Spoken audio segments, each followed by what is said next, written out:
If people are going to encourage something, they should not uplift the other thing more than the thing that they're encouraging. People are going to say, well, this world isn't fair. No, it's not, but that doesn't mean you have to continuously add on to it not being fair. Like, I refuse to understand. I try to be the change that I want to see, and I feel like that's the way people should be, is the change that they want to see. Hi, I'm Miami, and welcome back to my channel. So today's video is going to be about modesty in today's world. So I had this conversation, but I was also looking through social media. I was really sick yesterday, so sometimes when I'm sick I lay and I scroll, or I lay and I watch movies and just try to do things that are relaxing, so I'm not like tiring myself out, even though I'm still like a little bit under the weather, but I feel 90 times better. So one thing I noticed was very much the amount of immodesty online and how much praise it was getting. And then the girls that were modest were getting less views, less likes, less validation. And as much as you want to call people shallow for wanting to be validated, you get married and you expect to only validate and be validated by your spouse, man or woman. Humans do need that. They do need attention and validation. If not, you seek it. You notice how when a spouse feels like they're not being loved enough, they go like they cheat, or they feel like they're not being seen in their relationship and they end up having an affair. Yeah, you need validation from your spouse, man, woman. It's not a bad thing. The whole point of being married is that you validate only each other. So you get your fill of validation if you do it the right way. You know, that's why you're also not supposed to go out and experience so many other people before you get married, or the validation of one person won't be enough for you. But this video is about either Christian or religious women and modesty in this world, and how it can be really hard to keep that up. Take it from me. In high school, I was considered a late bloomer because I didn't do a lot of dating or any of that kind of stuff, or like relationship wise, for a long time. I don't think I even like had my first relationship till I was 18. And that wasn't even like the, oh, we sleep together and do this and that type of relationship. It was not that. It wasn't a bad one, but it wasn't the relationship that so many girls were having when they were 16, 15.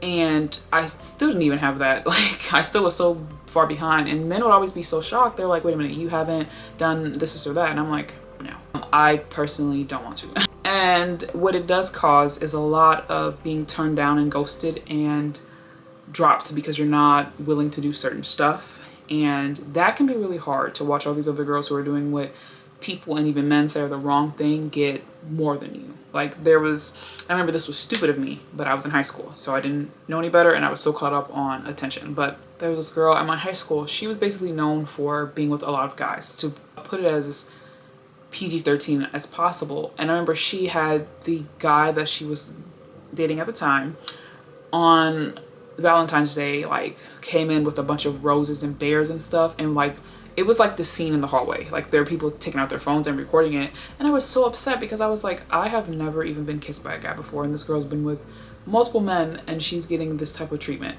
And I remember being like, it almost made me not want to be who I was anymore, because I wasn't getting any good results, which is what a lot of girls go through. I wasn't getting flirted with or talked to. Well, I did up until I told them like my values and what I wanted to do, and then I immediately didn't matter anymore. So I'm never having flowers got for me or stuff because I wouldn't do certain stuff with certain guys. Never getting certain type of attention was really hard. And I was also that girl in high school who was very modest. I wore a hijab. I was covered up a lot, and even when I did not wear one, I wore turbans. I still covered up. I was never just out and about and like half naked, never. And so a lot of my friends who were on the same boat as me, I even had one friend, and God bless her soul, she actually she went from being the type of girl I was to being one of those girls to hopefully get attention, because she was so tired of being picked last and being picked after they ran through all those other girls, which is the other thing that really makes you upset, is being the thing, they're like savior at the end of being hurt and lied to and used. They want to come to you for their to save them, while hurting you and taking from you and not giving to you because they've already given everything to other girls, you know? And she was tired of that, so she completely changed herself. I mean, from the way she dressed to how many guys she'd hooked. Like, I was dumbfounded. We actually are no longer friends because she took such a bad path where she started like hooking up with guys, getting a lot of STDs, which I mean, every time I turned around, and not to shame or anything, I'm not gonna say her name, but I would never. But I remember being so sad because even in the spout of being jealous of not having that type of attention, I still knew God didn't make me to do that. I was like, yeah, I'm not supposed to be that girl. Even if I get mad and say, oh, since I'm not getting any of attention, I'm gonna start doing this and that. I just couldn't. But it made me sad watching her completely change herself and going through such a negative, you know, thing. Now, she did get a lot more attention from men. I will say that much, she did. But she also was left with feeling really negatively about herself, and also, of course, the STDs. Yeah, that's probably the worst part, I think. How you feel you can get over, but now you've like your body, if you get a lot of STDs, man or woman, that can negatively impact your those organs. Like, it's even proven you're not that's why they don't recommend doing that kind of stuff, because it can negatively impact you. And I was like, oh, that's not good. Not to like be self-righteous or whatever, but but moving on, the girl that had the roses, I remember thinking, wow, so your reward for doing what is seen as the right thing is to be sad, lonely, and jealous, and your reward for doing the wrong thing is to have roses and bears and candy bought for you. You know, like, it like created this like. But in this world, I will say there are guys who actually do value you being modest and you taking care of yourself, and they also do the same thing. I did know a guy who actually, and this was in high school too, which I was really shocked about, who was saving himself for marriage. And I was like, wow, that is so wow. He ended up transferring to some Christian high school in like Nevada. I don't remember. It was, my brain is, since COVID, some things like vanished into nothing. But I remember being so shocked. And I remember he said this thing to me once that actually stuck with me. And actually, I remember I gave him advice on this. He said, you know, it's hard being like us because you miss out on so much, but you're not really missing out on much. And I was like, I feel like God kind of like spoke to me through him. And I was like, because there was one time he complained about, you know, like he felt like girls weren't paying attention to guys that were a certain way. And I was like, no, they are, if they're the right girls. But why would you want attention from people who are not even the right people for you? Like, you want attention being a girl, yeah. Then you realize that the guys that are giving out the attention are not good guys. Like, they are not the men you want to marry, because they're going to end up straying because they're so caught up in lust, or they're going to end up not appreciating you for who you are because they're so used to something else, and they're only going to end up using you to validate themselves. Like, I know men will preach to spend your whole life hooking up with the girls and then settle down with someone modest when you're older, after, because she's like your like savior at the end of your life.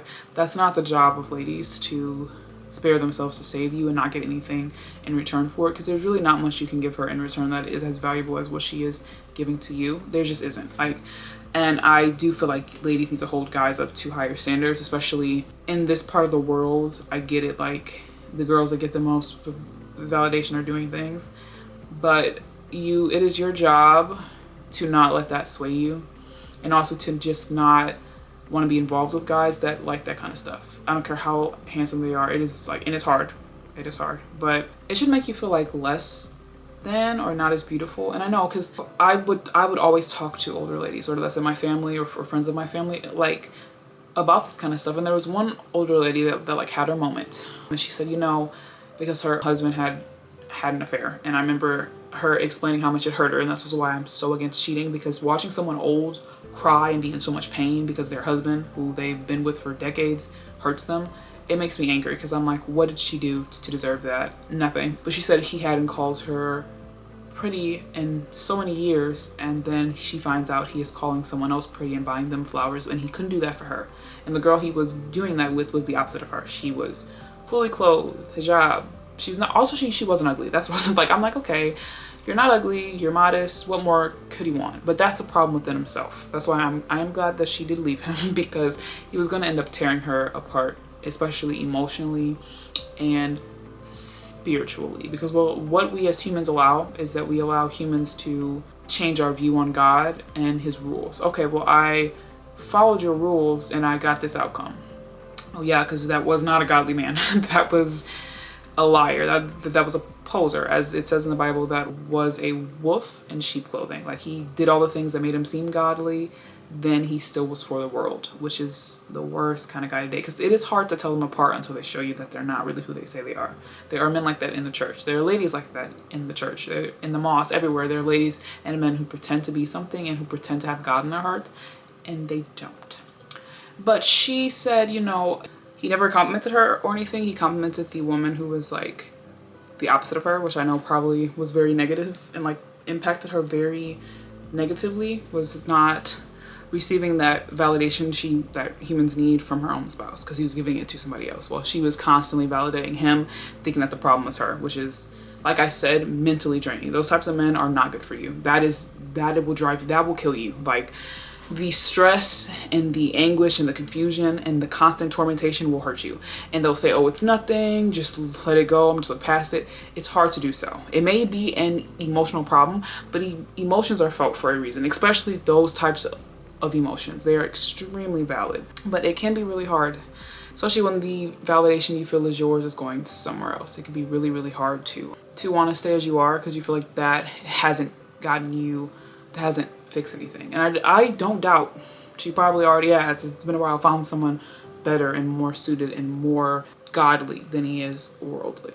And the other thing I was saying, I think before the camera come out, is he did die. He had like heart disease or something. He died like a year after that. Well, but yeah, it is really hard, especially with stories like that, when you feel like your good traits and your values that you hold are not valued by someone else who claimed to value them, because he married her because of her values, just to keep those values at home while he explored the other thing that he actually did want.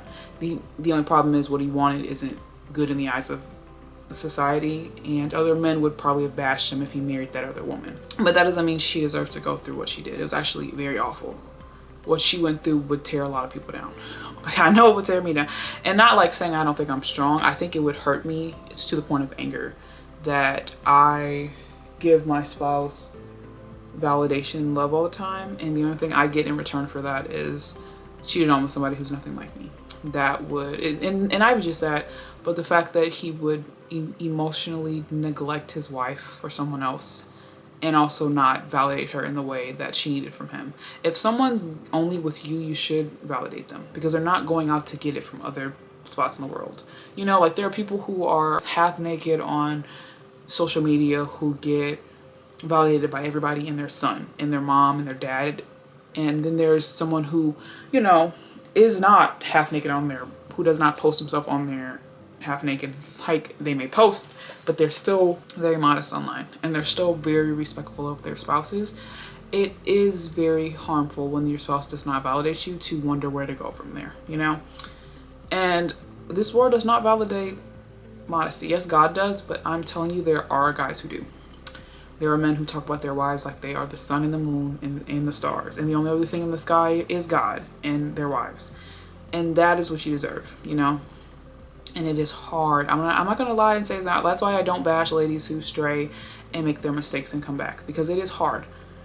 Being humans seem to need so much validation and attention, and it is so hard when it feels like your spouse, or the person who you love the most, is not giving you that, and you're doing stuff that you think they would like, especially men that claim to like certain things like modesty, girls who don't hook up with people, like stuff like that, and then they go and stab you in the back. It hurts a lot.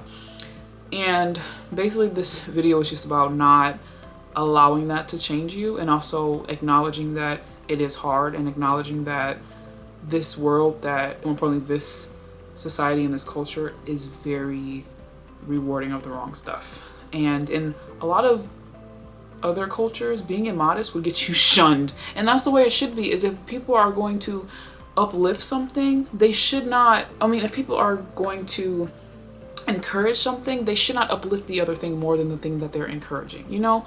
Like, I know that, I'm not gonna say which culture, but it's very close to mine's.